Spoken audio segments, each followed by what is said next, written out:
Auzubillahi min shaitanir rajim. Bismillahirrahmanirrahim. This is Hubb'Allah from Pakistani Himalayas. Today is November 5th, 2025, and these are my YouTube channels, and this is my introduction. We are going to talk about polarities, the Qur'anic animal kingdom. Polarities, if you followed my channel, I've spoken about it before. However, I spoke of polarities in context. So first of all, we are going to give a brief introduction of what polarities are, and then we're going to jump to the topic of the day. And for those who understand Urdu, I have already spoken of polarities with videos titled Taqteeb, and so you can go and look into it. All right. Polarities is the reality of how our creation is made. Everything is made in sort of polar opposites, and then there is a movement and energy and shift in between. So one thing becomes the other. So to everything, to every characteristic, to every quality, to every dimension and direction, there is a polar opposite.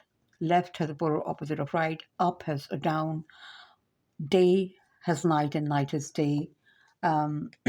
Spring has autumn and autumn has spring as its polar opposite. Neither is better than the other, but some may be more conducive to how human beings operate and what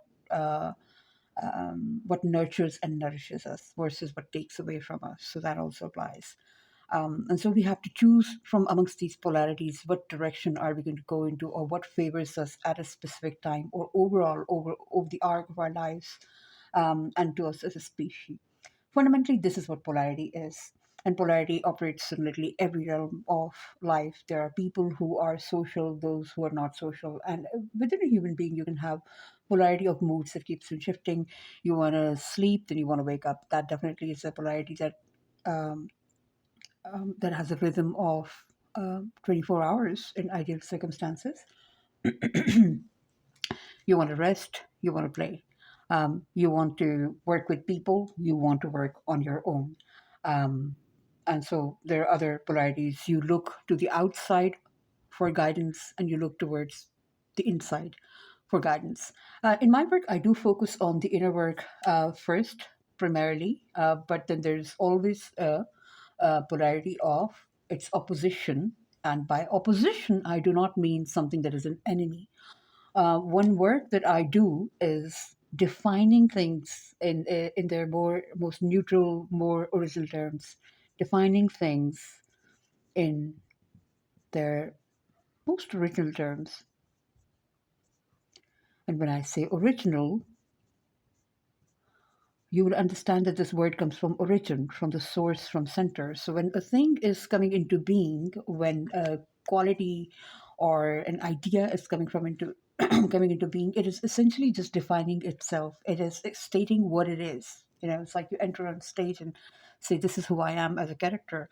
I'm a good guy. I'm a bad guy. I'm a villain. I'm an auntie to the main character," and so on and so forth. That is just your introduction. So I try to go to the core of things, core of matters, to understand reality. And this is because my belief is that you can understand literally the entirety of phenomenon reality by turning to the core principles, which is what I work with. So now that we have briefly understood what polarities are, and remember there's a movement in between them and one becomes the other over time, we will talk about polarities in the Quranic animal kingdom as I have seen those. So I haven't really spoken about it before, but what I'm trying to do is to analyze the Muslim scriptures, which is called the Quran, in terms of its fundamental principles. What is it exactly talking about? What does it say is the truth, and what is the opposite of it? What does it say are the two sides of the same affair? You know, like waking up and sleeping are not evil and good. They're just two ways in which you operate along your own cycle and your own rhythm, biological rhythm. Um, and um, and going in isolation in itself is not bad, and working in community or working with community is not bad. You know, going to the kitchen to eat with your family is good, and going to the bathroom to do your business in complete isolation is also very good. So there are a lot of polarities. Polarity is not about good or evil. Polarity is not about wrong or right. Um, Polarity is about cycles and rhythms, right? All right, so I'm going to write that down. Polarity is about cycles and rhythms, and this is what we talked about in one of my previous videos. However, that was in Urdu. I have spoken of what I call non-gendered polarities, but in terms of their application to the future of nations of the world. Anyway, so we are talking about the animal kingdom, and I was thinking of something, just wanted to bring that up because I talk a lot about nature. My work is about the eco-feminine, about understanding the world through the lens of the ecological feminine, or what we call the divine mother, the motherly eye of God, or seeing God as a mother, giver, um, lover, nurturer, and creator, because that is one facet of God, and the other is patriarchal or controlling or limiting. So there are two facets of God. One is in our Arabic, we call it Zalali, and the other is Jamali. Maybe that's Persian, not Arabic, at least definitely in Urdu. Urdu is derived from a number of languages, including Arabic and Persian. So Jalali is what is a masculine facet, and Jamali is the feminine facet. So God has both qualities, right? And that is really going to offend a lot of people who are not familiar with this, but quite a lot of people are in 2025. They understand this, and they would realize that they are definitely used to calling upon God as father or mother, right? And a lot of cultures know their theology around this, or their spiritual beliefs around this really well, and some don't. So those who are not aware of what this really is and always has been get a little bit offended or disrupted, but there's nothing to be offended about. God has both qualities. So how does this relate to the Quran and the animal kingdom? Well, I wanted to do a little bit of talk about two animals that I had been thinking a lot about in the Quran. They're in the Quran. I'd been thinking about those, and then there's a third actually. I'm going to add that because when I was researching the subject, I thought to speak of the birds as well, but primarily bees and ants. And I just wanted to do a video about talking about how the Quran is such a naturalist book, amongst other things. Right, so the Quran deals with law, it deals with cosmic principles, it deals with what is the divine, it deals with social aspects, it deals also with nature. That will surprise a lot of people who don't know this about Islam or Quran. And this is why Islam is called Islam. Islam means complete, right? It just means completion. It's, you know how in psychology or in spiritual studies we have like a completion journey. So this is what Islam means, the completion of everything. And so if you come to the Muslims, you will be surprised if you don't already know. And if you're not a Muslim, and even a lot of Muslims have not contemplated into the book or just taken things for granted, that Islam talks about all these things. There are a lot of Muslims, by the way, who have not read the Quran or have read the Quran in Arabic but not understood it in their own language when Arabic is not their native language. So they read it as some kind of chant that they don't understand. So it sounds musical to them, and they understand a little bit of Arabic but not all. But the Quran has all these aspects. The Quran has law, it talks about the cosmos, talks about natural principles. It actually talks about science of things. It talks about planets, embryos, fertilization. It talks about orbits of the planets, yeah, and talks about day and night calendars, right? So it's really very eclectic, very, very interesting book. A book of life, and a book of death, and a book of the beyond, and the book of the before.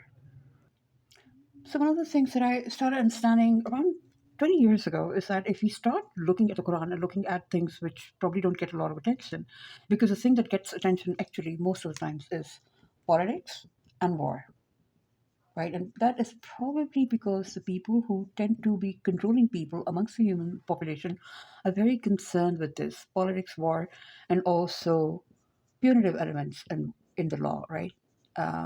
Which are also called had in the Quran. Had literally means limit. So the most extreme punishments in Islam are called had. That is the limit.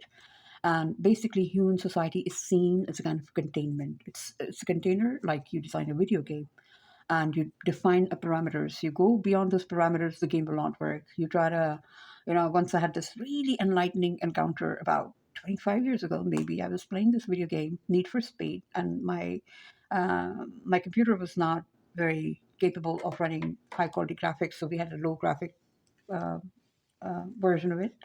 And my car just rammed into a mountain, right? That looked, of course, like triangles or whatever. What happened is my car rammed into the mountain with quite a lot of speed. And, I was not a very good driver in that game. That mountain kind of split. And it turned out it had like all these layers of graphics underneath. And then I pulled back from the mountain, the layers came back together and made the mountain again. And that shocked me. Not only it taught me a little bit about gaming and designing, which I didn't know at the time, not much, but it also taught me about reality as it is. And I was like, oh gosh, literally the Quran says that reality has been created in layers. And so here we are. I was like, wow, this is really what coders and programmers and video game makers are doing. Knowingly or unknowingly, they are writing the code exactly as code is written, which is also in the divine books and scriptures. But this is the dots that I'm connecting. But I need to talk about birds, bees, and ants.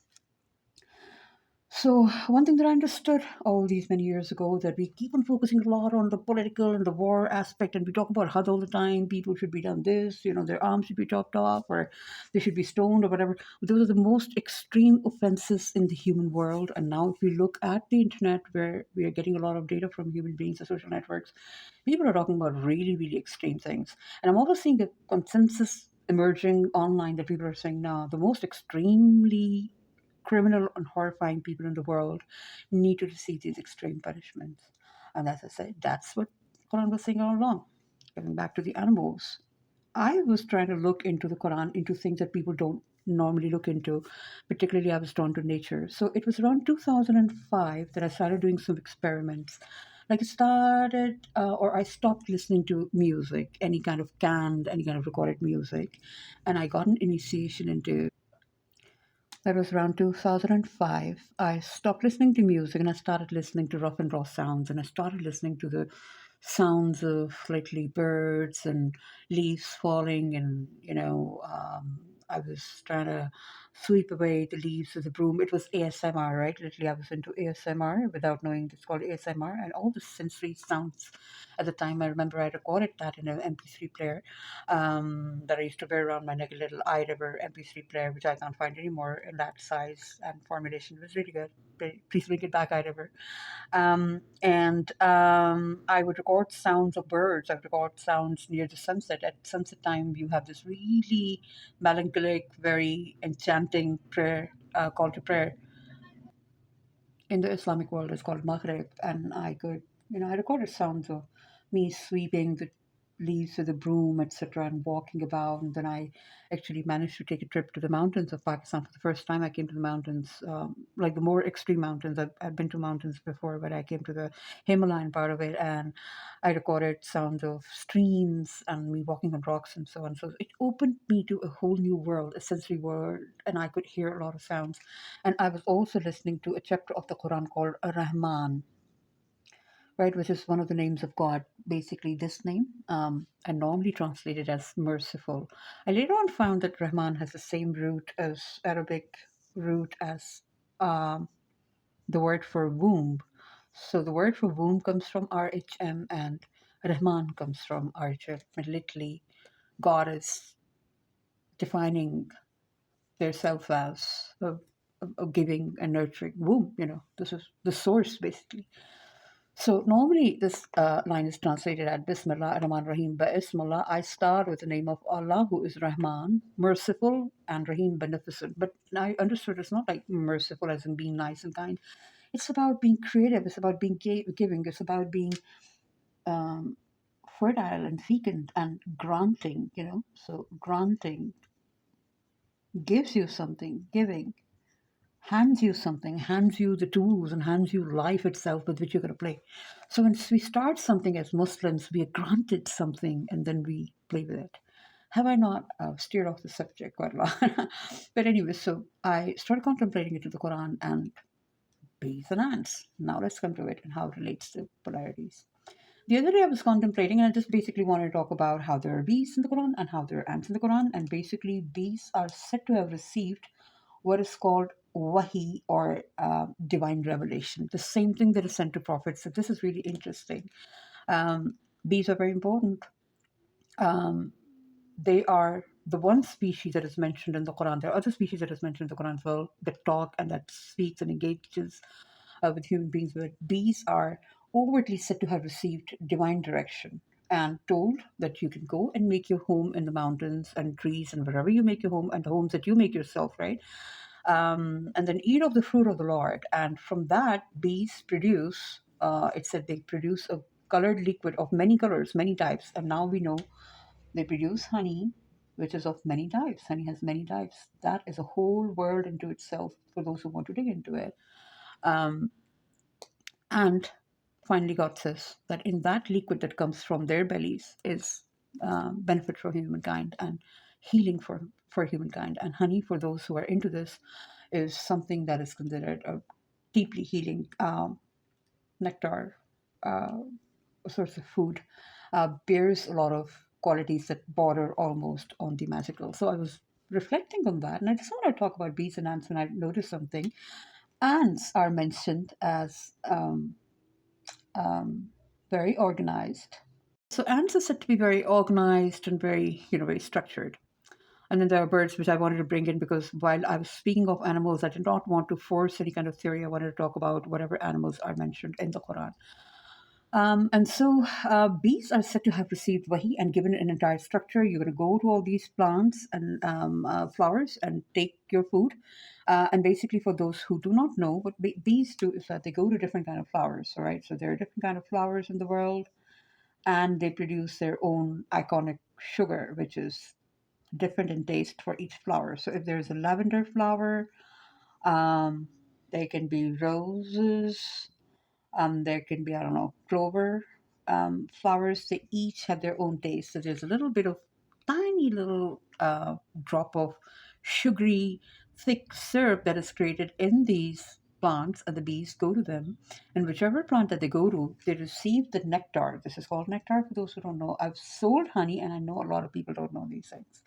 So I'm going into really pedantic details, right? Don't be offended if you already know. So nectar has its own particular taste and its color. So nectar has taste, its color, and also thickness. It can be very runny, very thin. It can also be pretty thick. A lot of people believe that thick nectar is basically fake honey.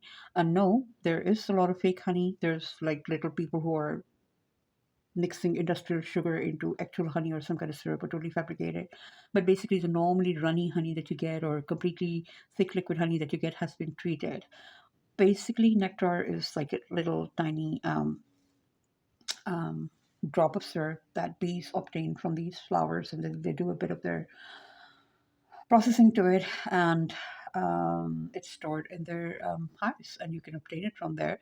Some is for them, it's their food, and some is for human beings. So it is for human beings and any other species that might want to take a bite, and also for bees. So they produce a bit more extra than what their food is, something that also people are really very concerned about.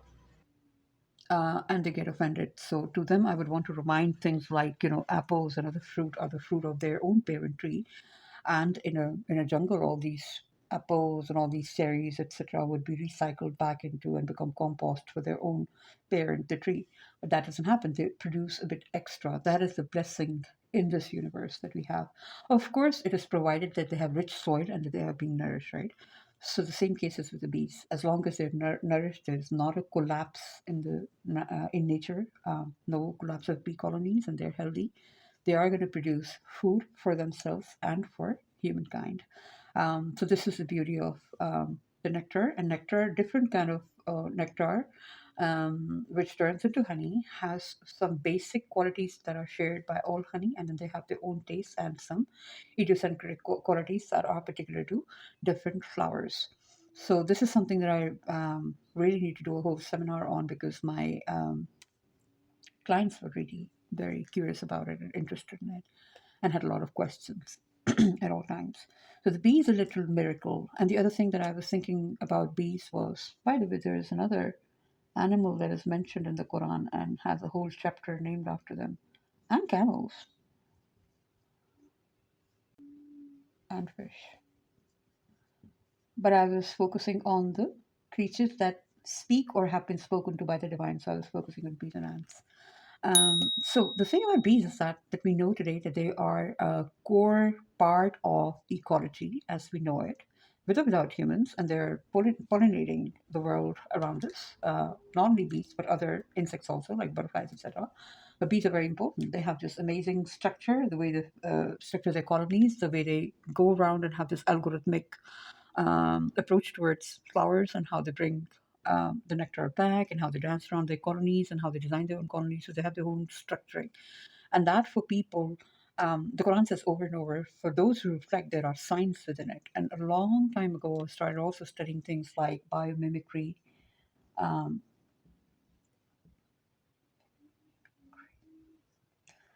which on the most, on the in its most overt form, biomimicry is when you look at a structure in nature and you kind of just copy it in your design. But I would say bioreflection should be a thing when you actually reflect in the design. So you don't just copy something that looks like a beehive or whatever. That is the cheapest room in the house, as I would call it, to quote a line from Hafiz's poetry. That is the lowest hanging fruit that you can obtain from looking at nature. Just mimic it.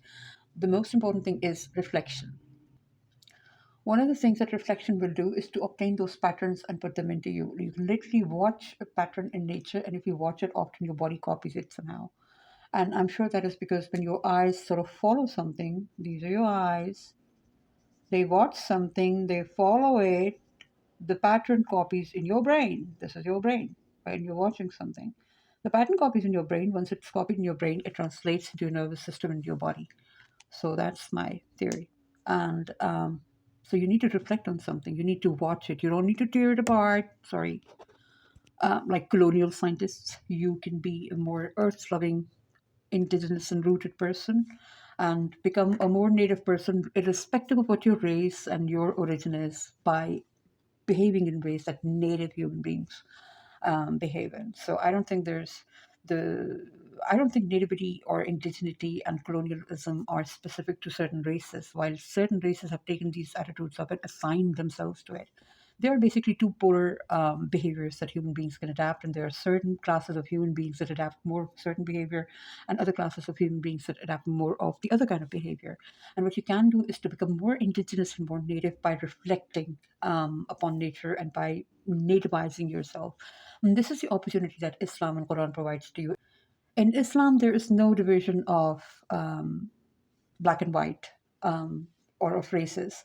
The, the division is of how people behave, which in Islam is called taqwa, translated as piety, but I call it something else. I call it circumspection. Being as close circumspections. Being circumspect is being close to center, being wrapped around your own internal design, which is of a cosmic and divine origin.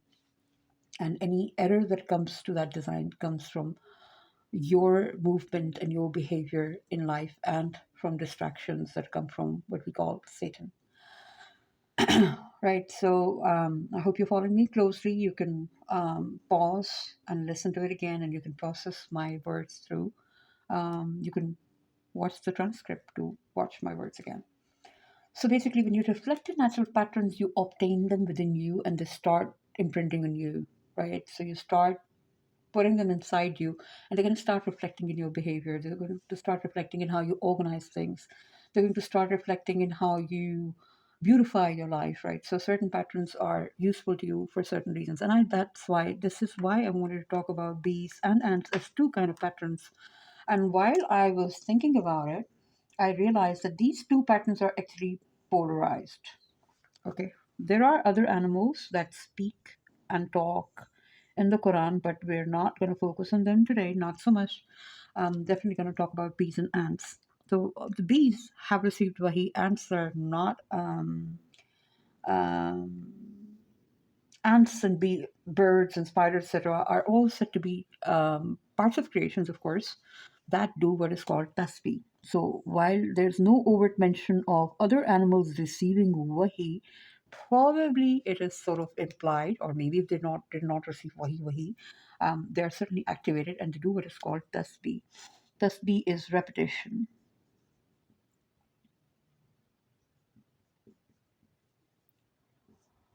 of a cosmic order.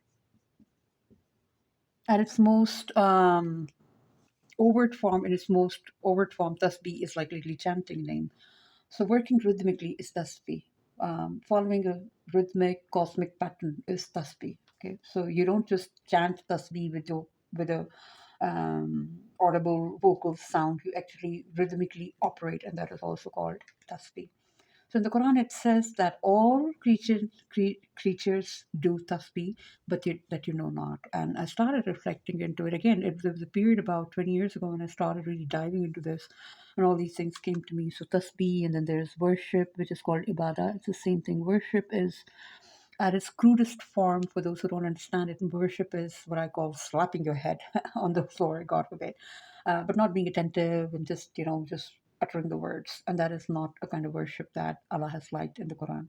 Then there's worship that you do with a bit of attention, but you are doing it like very robotically and without really understanding much. And then there's a level where you know what words you're saying and what the meanings are, but you're not really touching them.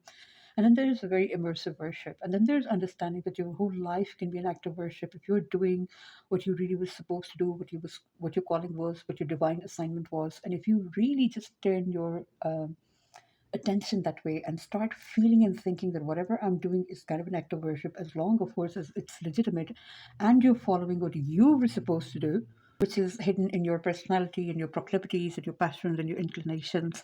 Hopefully, that you're not misguided, but as long as you're being invited and inspired by nature, by divinity, by more organic and natural and grounded design, then you're doing worship and you're also doing tasbih.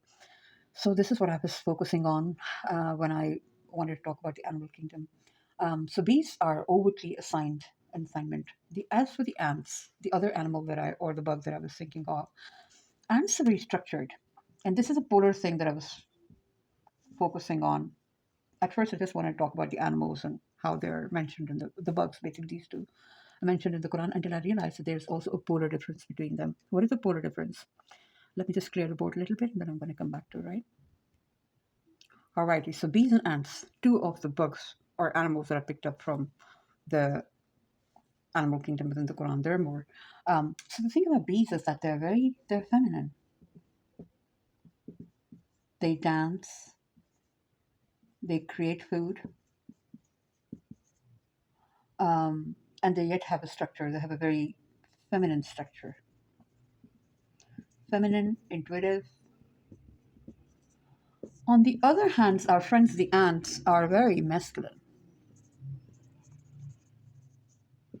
They are rigid and regimented. They eat food and clean up food. They, they store food like bees do, but they are, as you know, they're soldiers. They're organizers. And that is the thing that struck me while I wanted to generally talk about this. I was like, no, this ties in with polarities as well. Both these are bugs. Both these are intuitive. Bees are overtly said to have received wahy. We don't know about ants, but certainly they definitely do worship and tasbih, and they definitely talk. So in the Quran, the ants encounter Prophet Solomon, who had his dominion over creatures of the earth, including the more invisible and supernatural creatures like the jinns, um, and even the demonic jinns, rebellious jinns, right? So, right, rebellious jinns. Right. And so he had this dominion over air and other elements. He spoke to them, he commanded them. He had a special ring given to him by God, and people still try to obtain the imprint of that ring and try to do occult things with it. I don't really care for that. And I'll tell you why in a little while. So he comes upon ants, and the ant king or queen starts commanding their people, run, hide in your holes because Solomon's coming in and destroy you. And that made Solomon laugh. So what are you talking about? He said, well, Solomon, like you're the king of your people and your dominion, I have dominion over my people and I'm guarding them and I need to organize them and teach them, tell them to take care of themselves, lest they be crushed by the hooves of your horses. That's funny. So anyway, in general, we know from science and from observation, natural observation, that ants are very, very rigid. They're very devoted and dedicated. They have the role of a soldier. They walk in a certain line. They walk in lines, right? That's ants. Whereas bees, they dance. They are very intuitive. They have a specific dance. They go from flower to flower, and then they come back to their hive and they dance. So they're polar opposites. So this is something that I don't have any conclusion to draw. I just want to reflect into these two kind of patternings of how there's a very intuitive bug out there in the world who has actually received commandments from God, and there's another that at least talks to the prophets. I don't know if all the animals, we are probably supposed to intuit that just like bees, the bee people receive a wahy, the ant people maybe also receive a wahy, but because this is not overtly said, I'm not going to say that. Now, one more thing that I want to say is that the bee people are literally treated as people. They are said to be a nation. The Quran literally says they are a nation. They are a people, right? And that ties in with some of the indigenous and native beliefs that you get to hear of from indigenous and native people. So for those people who say the Quran is or the Islam is antithetical to nature or to Eastern faith, so this way of life, that way of life, they've not looked deeply into the Quran. I'm just looking at these two animals' names and attention that Allah has paid to these and asked you to reflect within these and their lives and their colonies and the word that they've used for that, be nation, right? So yeah, that's that. There are other animals in the Quran. There's Hoopoe, who brings messages, speaks to Solomon again. A bird of wisdom brings messages, right? So we don't just have polarities, we have things that are in between polarities also. In my video on polarities, which is in Urdu again, I did speak that not only do we have polarities, but we have a journeying in between polarities. The energy goes in flux, and also gradations, right? So there are um, things are binary at the extreme, and then there are gradations in between.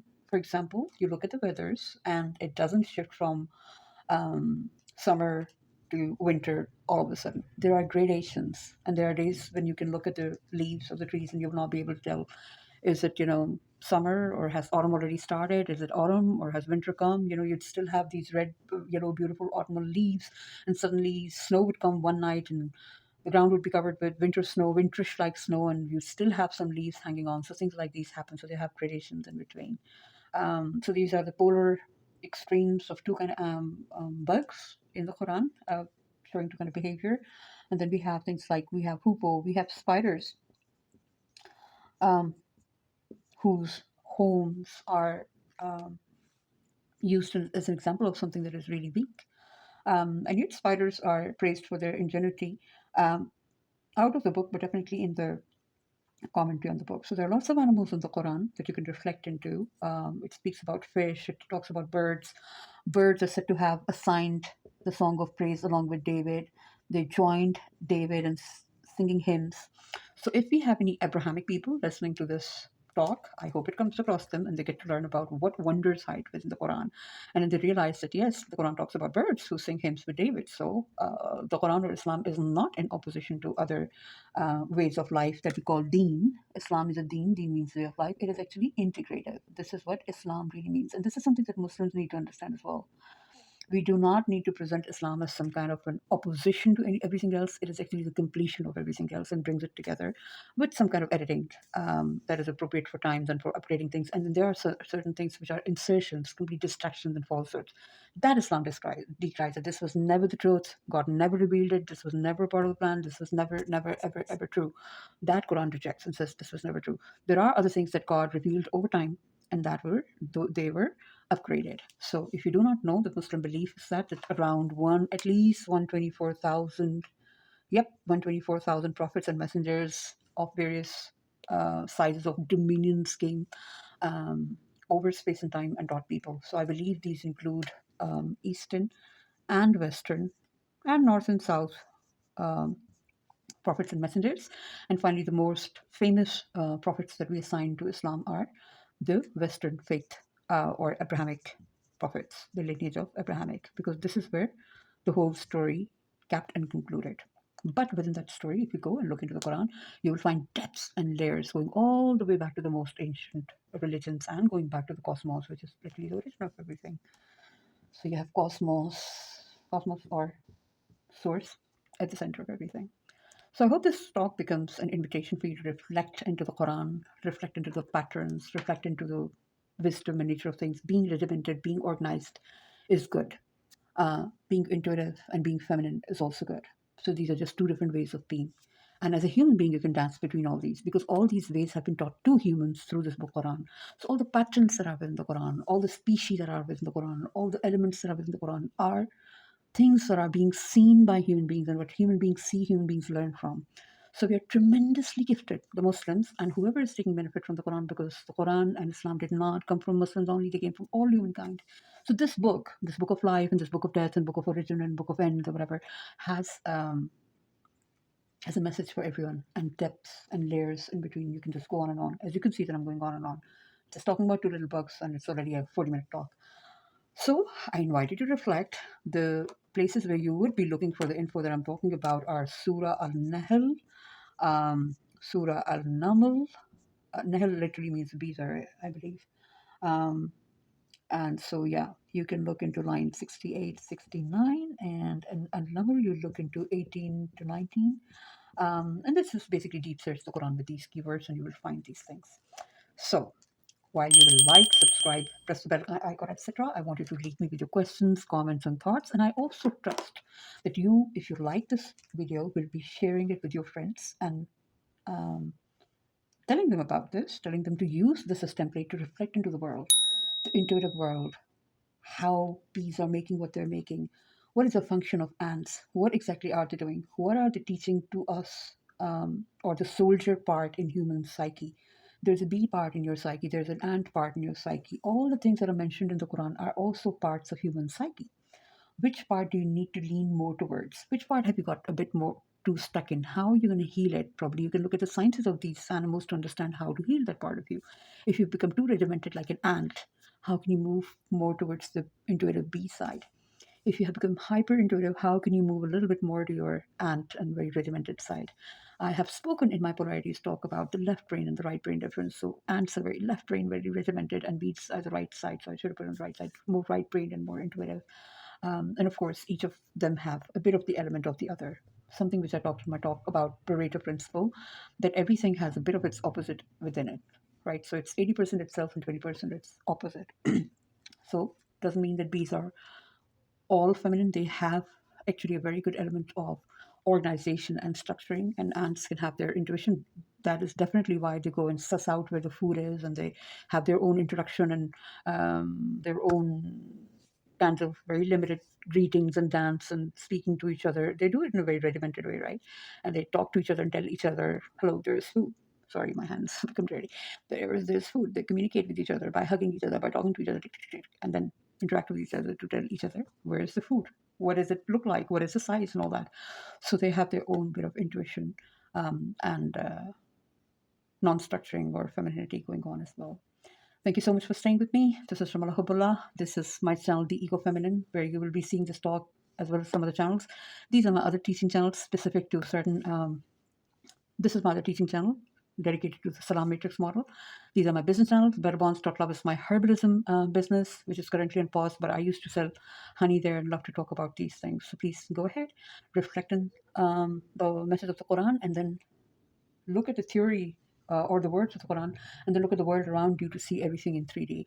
And I hope wonders upon wonders upon wonders of revelations and insights and designs come to you and inspire you and enrich your life and your artistic practice and decision making and organization skills and so on. Thank you so much. This is from Hubb'Allah. Take care of yourself. God bless you. Salam.